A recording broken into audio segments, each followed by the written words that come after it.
Hello friends, welcome to the Tech Design channel. So guys, today I will talk about the Philips 27E1N5600AE 27-inch monitor. So friend, this monitor features an IPS panel with WQHD resolution 2560 x 1440 pixels, a maximum refresh rate of 75 Hz, a color space coverage of 114.18% of sRGB, and friend, the contrast ratio is 1000 Jam1, color depth is 8, response time gray to gray is 4 millisecond, the brightness is 300 cadmium per meter square, and friend, between tier 3 frames one or the other is feasible thanks to adaptive sync ability. HDR support is not included in the new model's equipment, which is a minor omission given the model's low brightness. And friend, on the other hand, it has included two built-in 3-watt speakers, DisplayPort 1.2, HDMI 1.4, and USB 3.2 hub head for your port,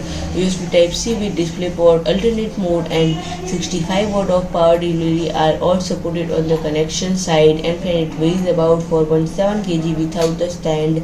And friend, it measures 614 x 365 x 52 mm. And friend, if I talk about the pricing, it is priced at €300, and friend, it is totally mercury free. So friend, if you like my video, please do like, share and comment, and don't forget to subscribe my channel and press the bell icon.